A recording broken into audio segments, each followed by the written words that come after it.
Dans le cadre de l'opération Meboulala, plusieurs personnes ont été interpellées ces dernières semaines. Appréciation de la société civile dans ce journal.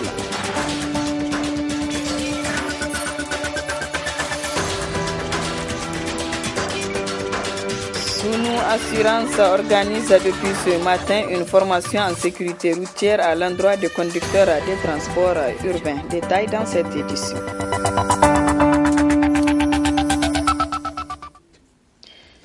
Mesdames, Messieurs, bonsoir, bienvenue à cette session d'information sur la télévision Labari. Les autorités se lancent véritablement dans la lutte contre le détournement des deniers publics avec la réactivation de plusieurs dossiers dans le cadre de l'opération Meboulala. Depuis quelques jours, plusieurs personnes ont été interpellées à la police judiciaire, une décision diversement appréciée par les citoyens. Reportage Hassan Saleh Mustafa. Elle est à la une de l'actualité et des débats au Niger. C'est l'affaire dite Opération Meboulala qui a déjà chicoté plusieurs personnes dont certaines sont placées en mandat de dépôt dans les maisons d'arrêt et d'autres se défilent à la police judiciaire. Une opération saluée diversement par les Nigériens. Il y a des ministres qui ont des affaires pendantes. Ils ont une procédure judiciaire pendante. Donc je vois mal qu'on parle d'une opération, d'une dynamique pour assainir l'État avec des membres du gouvernement qui ont des procédures pendantes. Sauf si on les démet de leurs fonctions pour qu'ils soient à la disposition de la justice. La deuxième affaire, c'est l'affaire Kandaji. Il doit avoir un ancien haut commissaire de barrage de Kandaji qui est dans le gouvernement aussi. Troisièmement, si c'est une dynamique pour assainir l'État, vous avez entendu le chapelet de problèmes soulevés par certains conseillers de la ville de Niamey relativement à la gestion du maire central. Vraiment, c'est bon, c'est très bon cette opération Meboulala, mais c'est que nous avons pensé, quand un chef vient, il prend une responsabilité. Il a déjà à côté de lui à qui il confie des responsabilités. Il faut que, à un moment donné, on s'arrête pour qu'il demande à ce qu'on lui contrôle, on lui fait une inspection par rapport à tout cela à qui il a donné des responsabilités. Mais quand on a un adage Hausa qui dit, quand tu n'arrives pas à nettoyer devant ta porte, il ne faut pas aller nettoyer la porte de ton voisin, parce que ta porte, il faut que ça soit d'abord propre. Donc nous pensons que cette opération-là, elle doit commencer de 2011 à 2016 pour le régime de Mamadou Issoufou, parce que lui, en venant dans son slogan de campagne, on a dit Mamadou Magane et Handama. Nous attirons l'attention du président de la République. Vraiment, s'il veut s'en débarrasser de tous ces gens qui ont fait de lui vraiment un otage, s'il veut s'en débarrasser, vraiment, il n'a qu'à donner l'inspection de 2011 à 2016 pour que tous ceux qui ont occupé des postes de responsabilité soient audités, soient inspectés et qu'on puisse passer à la procédure normale judiciaire. Pour les acteurs de la société civile, il faut laisser la justice faire son travail si réellement c'est pour assainir. Nous pensons que ce n'est pas à la police judiciaire de donner une liberté provisoire. Il faut donner la chance aux juges de faire leur travail. Parce qu'aujourd'hui, cette justice, elle est indépendante. Donc, normalement, la police judiciaire doit faire un dossier complet pour envoyer ça au niveau de la justice. Et c'est le magistrat qui doit savoir est-ce que ce monsieur-là, je dois le mettre à liberté provisoire ou je ne dois pas le mettre à liberté provisoire ou je dois le garder pour un instant pour que demain, d'autres ne fassent pas. Ou bien ceux qui ont déjà fait, sachent que ça va arriver à eux-mêmes. Donc je pense qu'il faut éviter de faire deux poids, deux mesures. Il faut que la justice soit équitable. Il faut que les choses se fondent dans les normes et les règles. On doit libérer toutes les affaires à la justice et qu'on laisse la justice mener son travail. Parce que pour le moment, c'est des anciens ministres, il y a un ancien ministre, et semble-t-il, il y a des anciens députés. Non. La volonté politique se jauge quand on agit sur un ministre actif ou un député qui est actuellement député. La question que certains citoyens se posent, cette opération Meboulala va-t-elle aller jusqu'au bout? Les conducteurs de taxi Faba et bus sont en formation depuis ce matin sur la sécurité routière. Organisée par Sounou Assurance, cette formation vise à réduire les risques et les conséquences des accidents de la circulation dans notre pays. Le compte rendu de Asma Seydou et Aboubakar Sele. Réduire les risques et les conséquences des accidents de la circulation au Niger, c'est le but de ce séminaire de formation. Il est organisé à l'intention des conducteurs des transports urbains, notamment les taximans et les conducteurs des Faba de la ville de Niamey. Les compagnies d'assurance sont fortement concernées par la problématique de la sécurité routière. En effet, ce sont elles qui encaissent les primes et qui dédommagent les victimes en cas d'accident de la route. Il en va de leur prospérité. L'ex-Union générale des assurances du Niger, UGAN IRD, est devenue depuis 2015, Sunu Assurance IRD Niger, développe depuis quelques années une stratégie pour apporter sa modeste contribution dans la prévention des accidents au Niger. Cette contribution vise à appuyer le gouvernement de la 7e République dans ses efforts pour garantir la sécurité des biens et des personnes.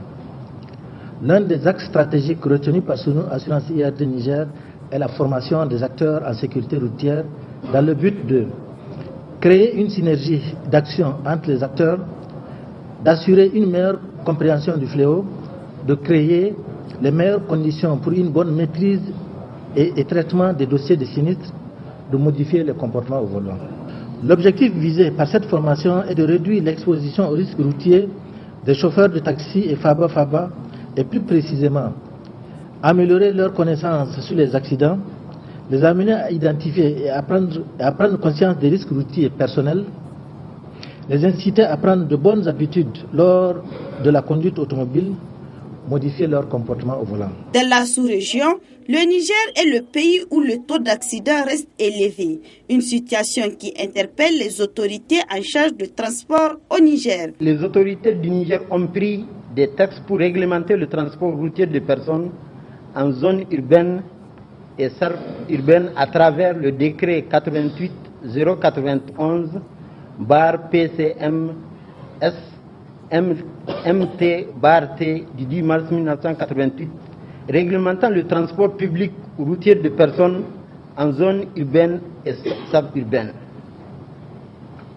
L'arrêté 19/MT/T/DTT du 22 mars 1988 portant application du décret cité ci-dessus et enfin l'arrêté numéro 025 MPCV DGR DTI du 31 mars 2014 portant création de 10 lignes de transport urbain et suburbain sur le territoire de la ville de Niamey. Ceci démontre l'engagement des plus hautes autorités du Niger à réguler ce système de transport. Je me réjouis de l'initiative de la Direction générale de Sunu Assurance Niger qui a élaboré et mis en application une stratégie d'accompagnement du secteur des transports pour contribuer à rendre la circulation sûre et meilleure au Niger. Cette initiative cadre parfaitement avec la stratégie nationale de sécurité routière. Selon les statistiques de la police nationale sur les accidents de la route, en 2015 à Niamey, il y avait eu 2168 accidents corporels de la circulation qui ont fait 123 morts, 622 blessés graves et 1612 blessés légers. Double cérémonie ce vendredi à l'école des mines et de la géologie EMIG, la rentrée solennelle couplée à la semaine scientifique, culturelle et sportive des élèves ingénieurs et techniciens supérieurs. Le compte rendu de Nafisa Hassan et Cheibou Guissou. Cette cérémonie est celle de la rentrée solennelle, porte ouverte couplée à la semaine scientifique, culturelle et sportive des élèves ingénieurs et techniciens supérieurs de l'école des mines, de l'industrie et de la géologie EMIG.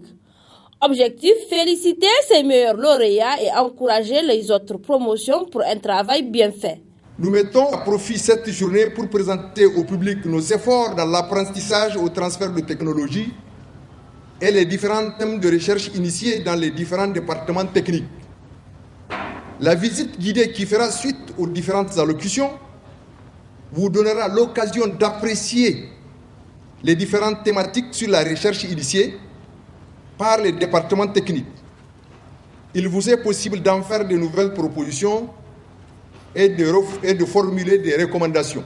Pour la cérémonie qui nous réunit ce matin, je me permets de rappeler une fois encore qu'il s'agit de consacrer cette journée à la rentrée officielle 2016-2017 une journée porte ouverte précédée d'une remise de récompense aux élèves de la promotion 2014 en fin de cycle. En effet, les élèves ayant obtenu des bons résultats scolaires, n'ayant jamais redoublé et qui auraient fait preuve d'un comportement général, d'un bon comportement général, pendant toute la durée de leur formation, pourront être récompensés à titre exceptionnel, sauf avis contraire motivé de la façon suivante. Mention excellent, prix d'excellence. Mention très bien, prix de mérite. Mention bien, prix d'honneur. Le secrétaire général des étudiants de l'EMIC remercie les autorités en charge de l'éducation pour l'engagement pris pour la résolution des différents points de leurs revendications. Permettez-moi d'adresser mes sincères remerciements à l'endroit de son Excellence, Monsieur le ministre de l'Enseignement supérieur, de la Recherche et de l'Innovation, pour avoir non seulement accepté de parrainer cette activité malgré son emploi du temps chargé, mais aussi pour s'être engagé à essuyer les larmes de l'EMIC à travers la signature d'un protocole d'accord avec l'UEE pour la résolution définitive des points suivants.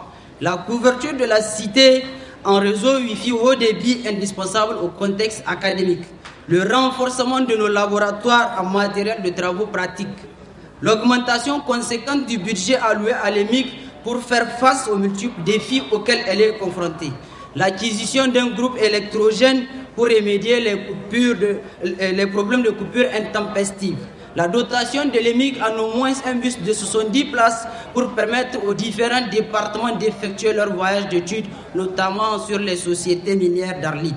D'année en année, cela fait aujourd'hui 5 ans que l'école des mines de l'industrie et de la géologie EMIC a introduit dans son programme une activité dénommée rentrée solennelle, couplée à la semaine scientifique, culturelle et sportive de l'élève de l'EMIC, qui va dans le sens de récompenser les meilleurs élèves, mais aussi de créer un cadre d'échange avec les autres établissements, une ouverture vers les autres, une découverte des talents et du savoir-faire des autres, un cadre fiable et viable de distraction.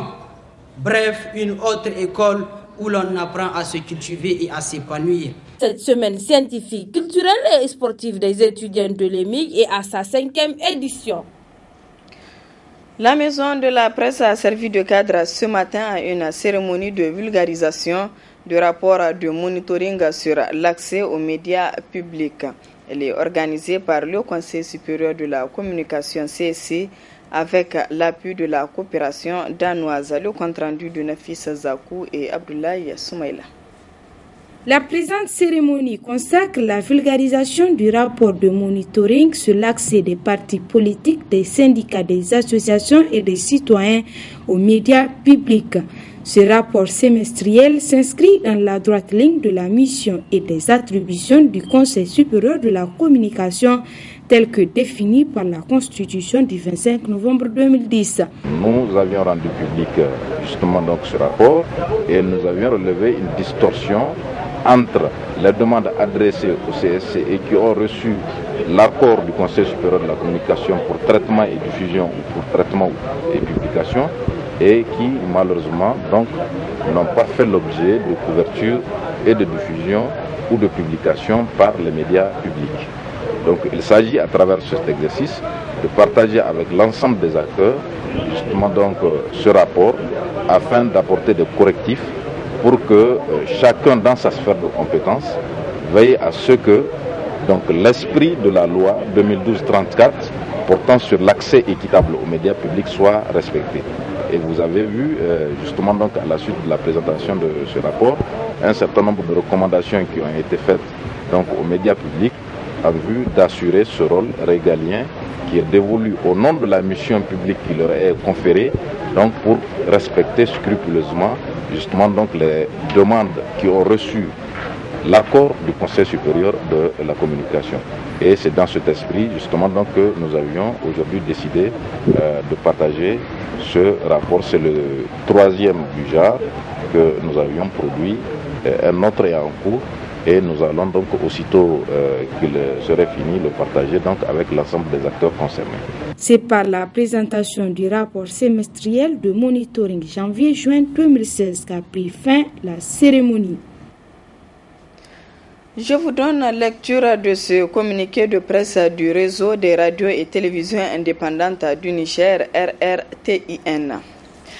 Le réseau des radios et télévisions indépendantes a suivi avec une attention particulière le processus de révision des textes sur la communication initié par la ministre de la Communication en vue d'adapter les dits textes au contexte actuel à travers un comité mis en place depuis le 1er février 2017. Il s'agit de la loi numéro 2012/34 du 16 juin 2012 portant composition, attribution, organisation et fonctionnement du CSC et les ordonnances numéro 93-31 du 30 mars 1993 portant sur la communication audiovisuelle et le numéro 035 du 4 juin 2010 portant régime de la liberté de la presse au Niger. Le comité qui a cette mission est confié et largement composé d'agents du ministère de la Communication, alors même que la presse privée dont le sort est totalement lié à ces textes n'a que 2 représentants. Et même là, il a fallu que la maison de la presse observe un mouvement d'humeur pour que sa préoccupation puisse être prise en compte. À cette date, le dit comité a fini son travail.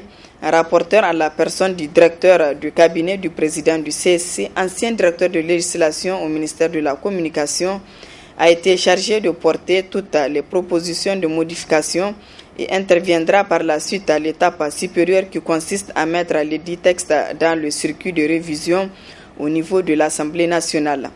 Le réseau des radios et télévisions indépendantes du Niger déplore toute révision des textes qui régissent le secteur de la communication sans une préalable implication de tous les acteurs concernés, notamment les promoteurs des médias, la société civile, les hommes de droit et les partis politiques.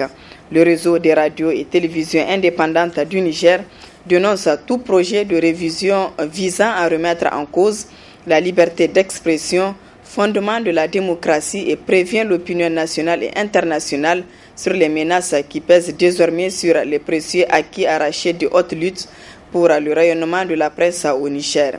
Par ailleurs, le réseau des radios et télévisions indépendantes du Niger saisit le présent communiqué de presse pour réitérer son indépendance vis-à-vis de toute structure ou regroupement des médias et informe les autorités du ministère de la Communication et au-delà tous les partenaires des médias qu'il n'a aucune attache avec la maison de la presse du Niger. Par conséquent, toute action initiée par cette structure n'engage nullement les responsables des radios et télévisions membres de la RRTIN, encore moins les organes qu'il dirige. Fait à Niamey le jeudi 9 février 2017. C'était là le communiqué de presse du réseau des radios et télévisions indépendantes du Niger.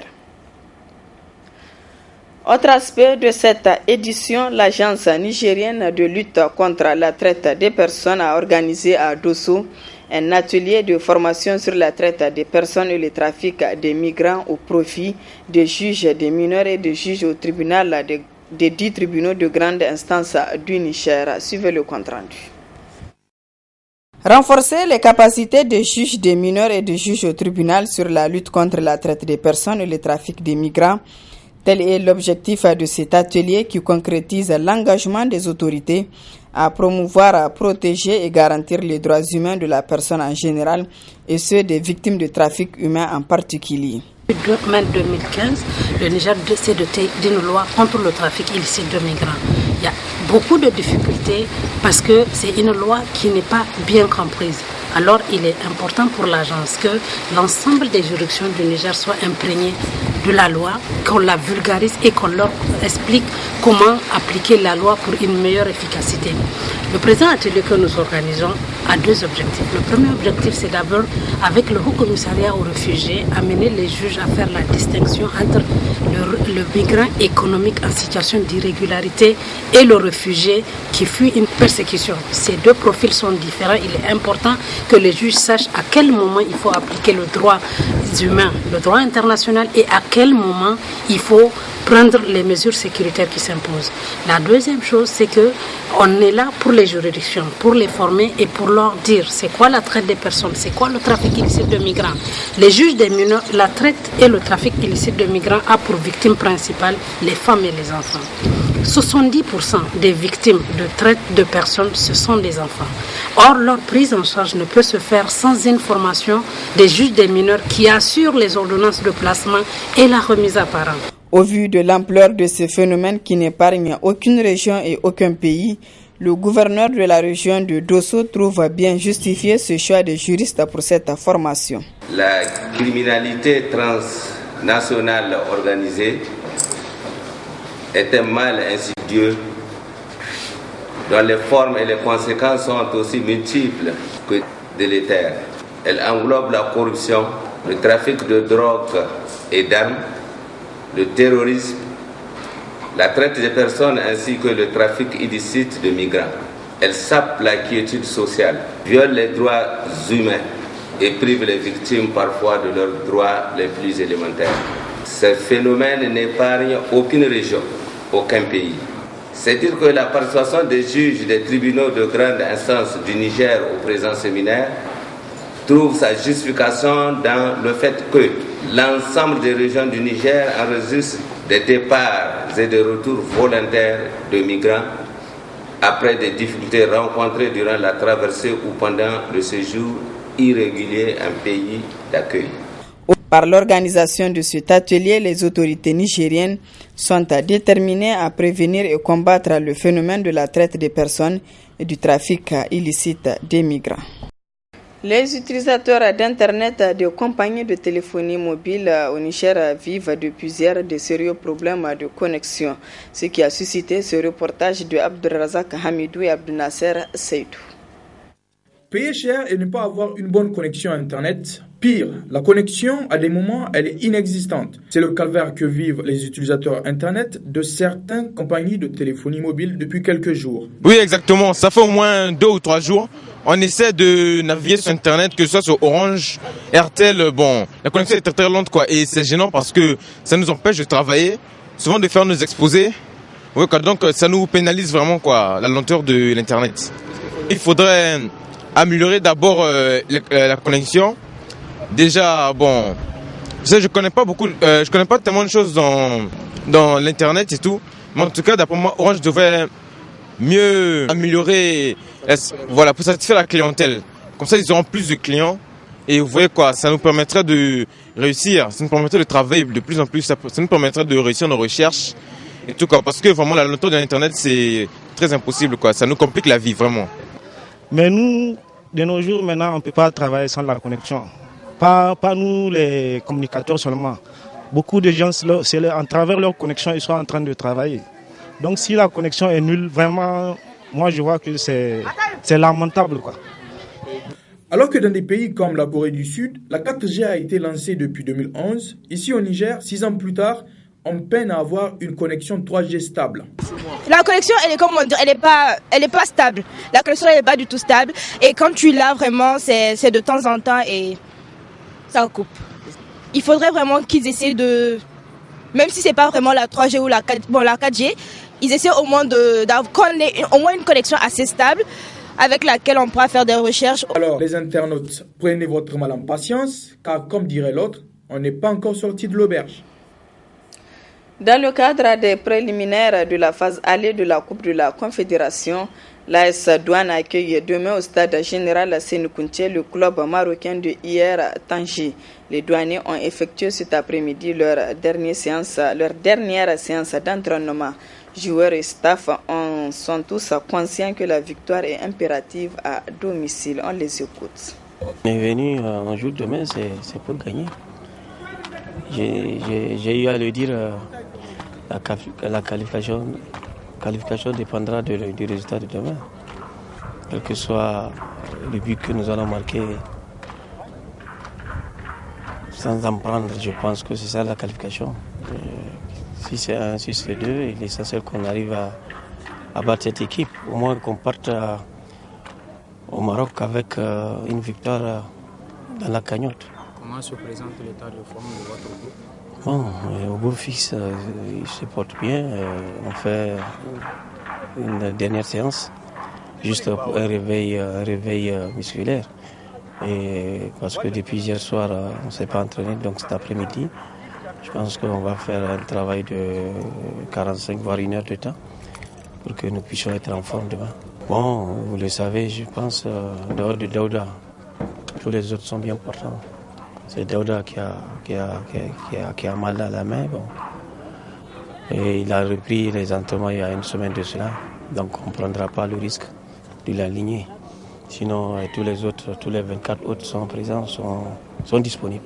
Et nous le connaissons. Bon, maintenant, vous savez, quand le jeu se passe bien sur le terrain, bon, le public va adhérer. Quand ça passe mal, ils vont crier sur les jeunes. Ben, c'est tout à fait normal. Ils veulent que l'équipe se ressaisisse. Donc je pense que demain, on ne verra pas le cas. Mais même si nous le constatons, je pense que nous allons pousser en fait, les jeunes de ne pas tenir compte maintenant de faire leur football. Parce que le football, vous savez, on peut démarrer et finir dans les arrêts de jeu et finir avec cette équipe.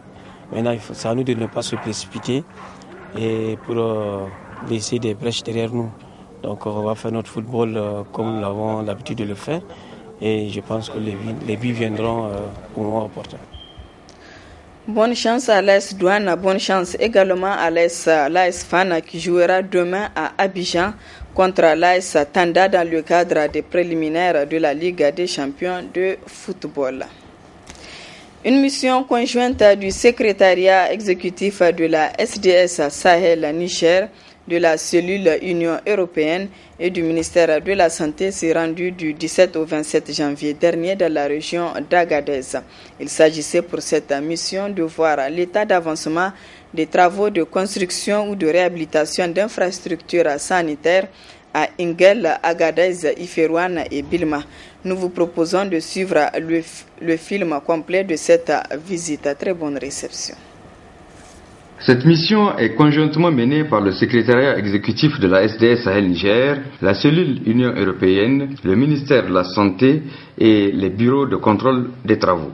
Elle s'inscrit dans le cadre du contrôle, de la supervision et du suivi de l'avancement des travaux de construction ou de réhabilitation d'infrastructures sanitaires dans la région d'Agadez.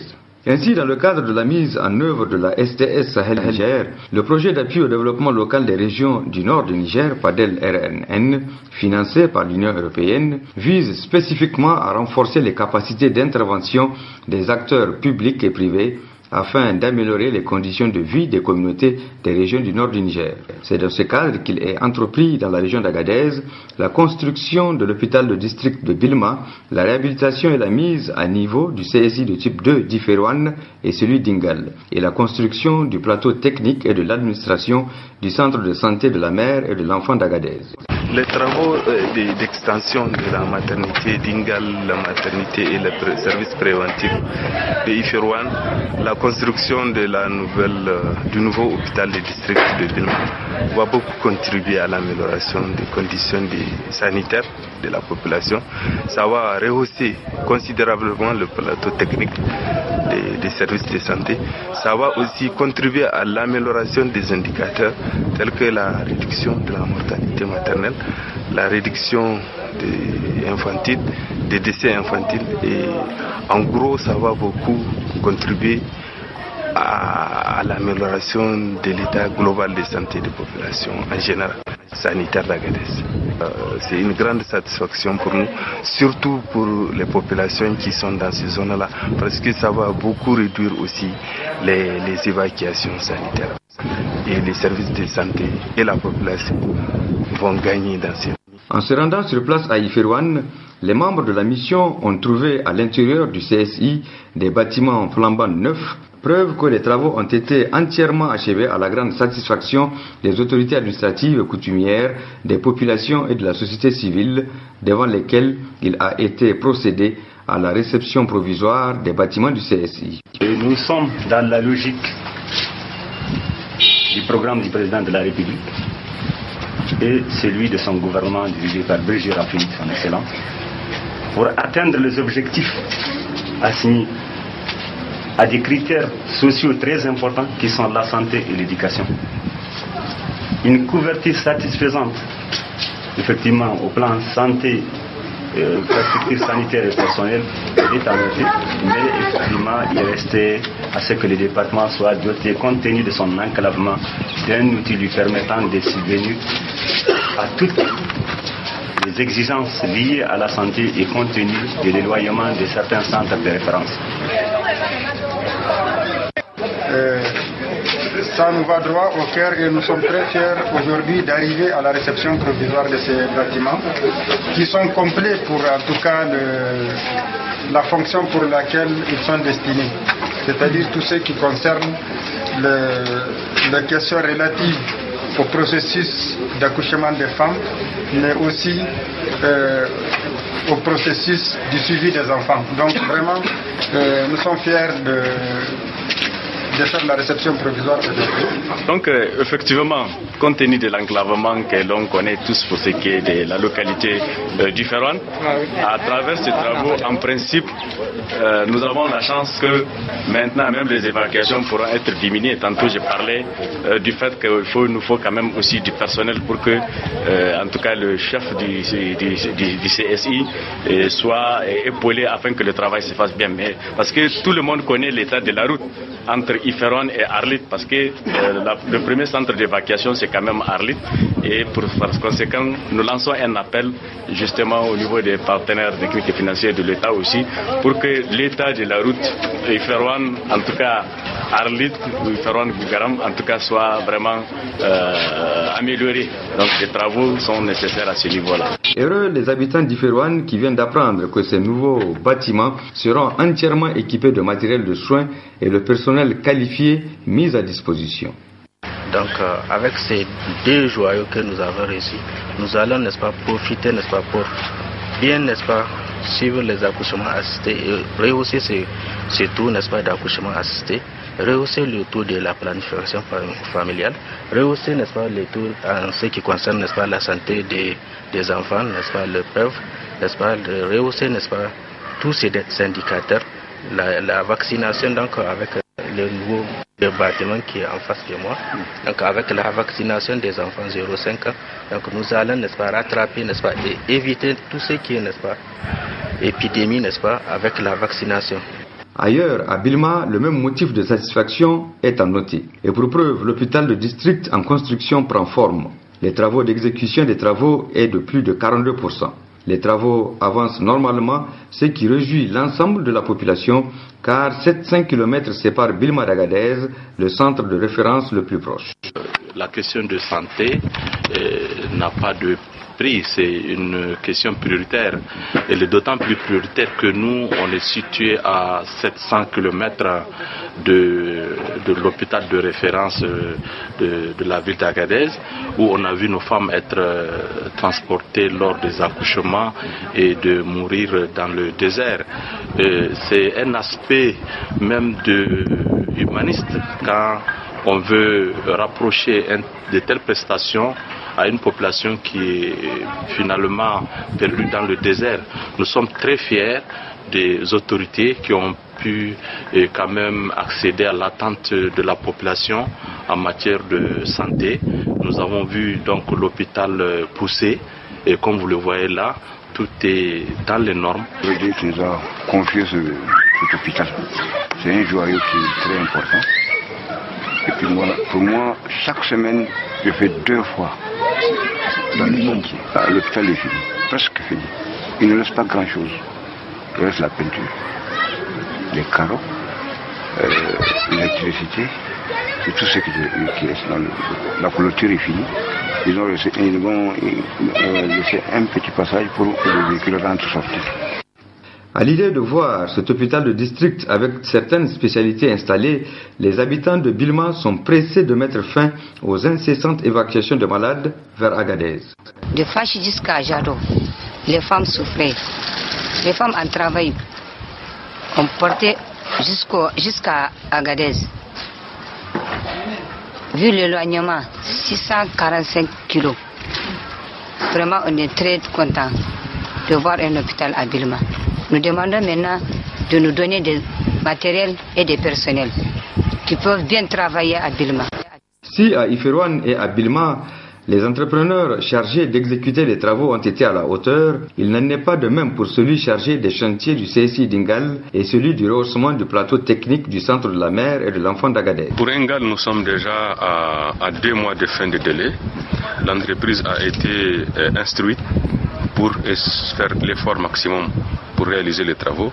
Nous leur avons demandé de redoubler d'efforts en renforçant la main-d'œuvre qui est sur le chantier, en travaillant beaucoup plus pour au moins être dans les délais ou réaliser un dépassement le moindre possible.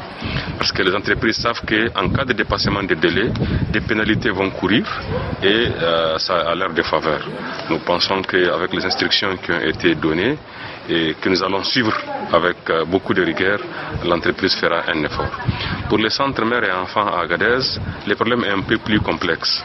C'est des bâtiments qui sont en train de s'effandier. Il y a de grosses fissures et apparemment tout laisse à croire qu'il y a un autre phénomène qui n'est pas seulement lié à l'entreprise, qui est celui des fissures, qui est peut-être lié à la nature du sol ou à la position qui provoque ces fissures. Mais quand même, il a été demandé au bureau d'études et à l'entreprise de réfléchir et de proposer des solutions à ces problèmes. Il y a un bâtiment dont les normes n'ont pas été respectées par rapport à la couverture. Le bureau d'études a déjà arrêté les travaux. Ils sont en train de poser les corrections nécessaires pour ces bâtiments-là. En son temps, nous avons demandé le bureau d'études qui leur a fait l'étude de structure pour faire la suite. Donc, de regarder ces fissures et puis de faire des suggestions sur comment prendre ça en charge. Bon, ça a traîné jusqu'à ce qu'ils aient avancé suffisamment. Et maintenant, donc, face aux éventuelles menaces, donc, on a dit vraiment il faut arrêter les travaux jusqu'à ce que nous ayons les résultats de ce que le bureau d'études a fait. Donc là, ils ont envoyé un laboratoire qui a fait des sondages sur ce bâtiment et qui a donné ses conclusions. Et suivant les conclusions du laboratoire, donc, nous avons pensé qu'il vaut mieux arrêter les travaux avant que l'irréparable ne se produise. Puisque le rapport a révélé que nous avons des bétons qui ont des qualités faibles à très faibles sur ce bâtiment au niveau du rez-de-chaussée. L'exécution du volet infrastructure sanitaire du PADEL RNN fait son bonhomme de chemin. En attendant que les travaux arrivent à terme ici et là sur les chantiers, les membres de la mission ont exhorté les exécutants à redoubler d'ardeur pour que les délais soient respectés.